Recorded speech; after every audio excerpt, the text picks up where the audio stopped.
Hey everyone, this is Cecilia for Esports News UK with the latest from Worlds powered by Aegon by AOC.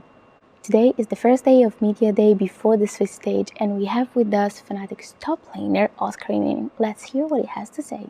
Well, thank you so much, Oscar, for your time. I really appreciate it, although it's Media Day. I want to know, what are your expectations going into Worlds? I think I don't really have expectations because I didn't play on station teams yet, so I cannot really know how good they are, even though I saw them, obviously. I would like to play against them in Worlds and on scrims, and later on we'll see, I guess. But, obviously, my objective at least is to get to quarters. I think if you don't even get to quarters, it's a failure. Because obviously Asians are probably the best, but not getting to quarters is just a huge disappointment, I think, for anyone. So yeah. What are your objective thinking about Fnatic objectively? Do you think you can reach quarterfinals? I think it's for sure doable to get quarterfinals. I think it depends a lot on how we start performing since day one, but I think we can for sure make it. How is the team mentally right now? Are they chilling, or are they just pumped up, looking forward to the first match against DK? I think we are good. We are looking forward to play against DK. I think we are motivated, and we want to play. What about the upcoming match against DK? You're against King. What is your expectation going against him, and what do you think of him? I think Kingen is one of the best tops in LCK. I think he is really good, and he's been one of the top laners for a while now. So I want to play against him, since I think last year in Worlds I played against him and I thought he was pretty good, but I couldn't play a lot against him. So I want to see this year how good he is, how much he improved, how much I improved, see my level, I guess. Talking about top lane in general, we have seen in play-ins a bit of weird peaks going on. Evie brought out the Rake side, but that's because it's Evie. Yeah. But a lot of players have been picking Aurora. What is your Aurora like? My what? Your Aurora like? Oh. Are you... I think my Aurora is good. I've been playing it a lot in solo queue. I think the champion is pretty strong. I think it's also good because it's a flex, so you can send it wherever you want. Also, I think it's pretty safe in lane. I don't think it has many counters, and it's a pretty strong laner. So it can impact team fights really hard with the ult, and I think it doesn't have very bad matchups, so you can just take it almost whenever you want top lane. But generally, a lot of top laners have been telling me that play-ins meta is very different from Swiss meta because you have, different teams playing in. We have seen in play-ins a lot of Xante, Renekton, Rumble. How do you think the meta will shift now that in Swiss we'll have more LPL and NCK teams? I think top lane at least won't change a lot. I think LPL top lanes are going to pick Renekton, Xante a lot, so I don't think that's going to change much. Maybe we won't see as much Aurora as we did in playing, maybe, but I think we're going to see the same champions, kind of. I will try to bring some spicy picks or new picks, but we'll see. Yeah, we cannot talk about it. We cannot talk about it. What are your thoughts on the supposed nerf to lane swap? We've seen in play-ins, of course, we just said that the meta is going to be different, but we've seen in play-ins that a lot of teams swap meta or bring their bot line to the top lane without really doing many of the other passages for swap lanes that are intended. What do you think of that? I think Riot doesn't really understand the swaps because they are, in my opinion, completely griefing by nerfing the tower damage, because it doesn't, the swaps don't have anything to do with the fucking tower. You're not hitting tower, you are just dodging the first 3 levels of bot lane, so your bot lane is fine, and after that they can lane and you are chill. and you also can make the game crazy. Like if you actually are good swapping, you can surprise a lot the enemy team. I think there are many ways of playing it, so you have to be really sharp on it and know what enemy team is doing. So I think many teams are still gonna play it on the Swiss stage. I think it's a decent strat. I think it's not good if the enemy team responds well, but it's hard to do. So yeah, but I think nerfing the tower is not it, because you don't care about the plates, you just care about the tempo and just dodging the first 2 levels, and that's it.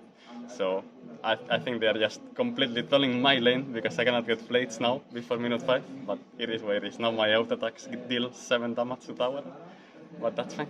It is what it is. Considering what you just told me, what is your stance on the impact that top lane and top laners can have at the Swiss stage?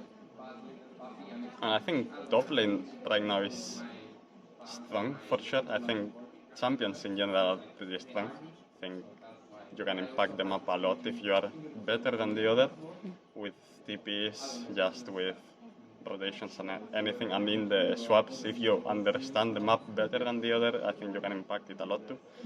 So yeah, I mean, I think it's kind of like always. I think top champions are always really OP, in my opinion. I think you cannot impact the map a lot until minute 10 with TP, but when it's minute 10 onwards, I think you are a monster kinda if you are ahead. So yeah.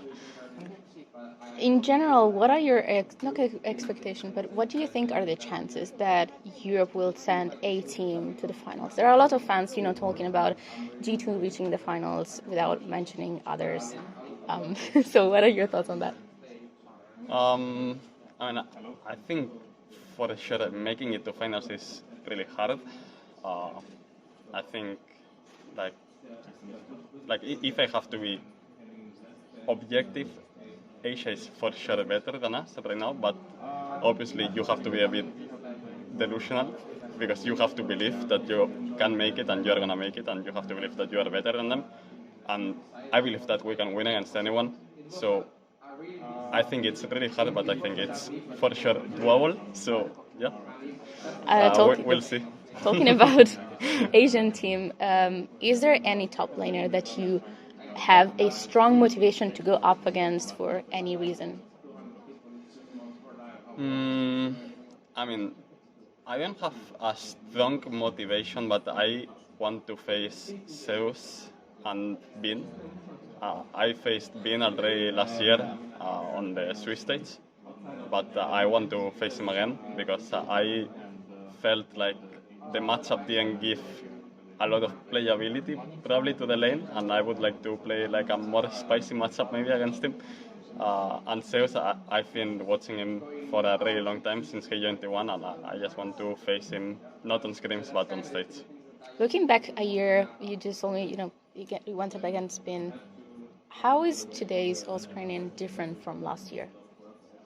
I mean, I think I have way more knowledge about laning phase, waves, just how to play the game.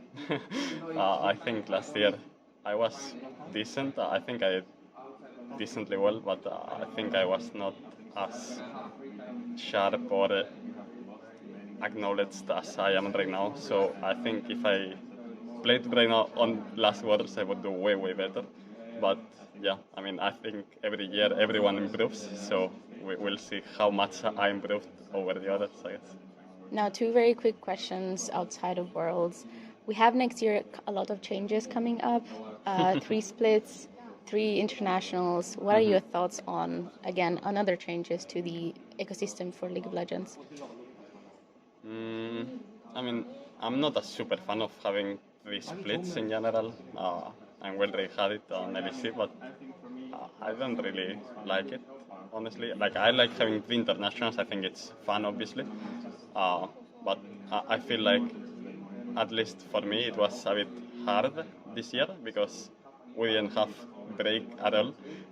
And when we reached the summer finals, season finals, it was a bit tough already, like with on the burnout part, because we didn't have any break at all. So I think you have to manage it really well, or you are gonna be on a bad mental state when you end the year. So yeah, I mean, you just have to deal with it, I guess, or the way you can. But yeah, I mean, I don't even like the 3 splits because I feel like some teams don't even play the year, like they play like 6 weeks and they are gone. And you don't give like the rookies time to develop, so it's a bit weird in my opinion. But We'll see next year. Now, on to the last and more fun question. What is something about yourself that your fans don't know about, but you would like them to know? Could be anything. I mean, I play a lot of chess. I don't know. I like when I was in my home, I used to go to the chess club of my city, and I was playing a lot. And yeah, my favorite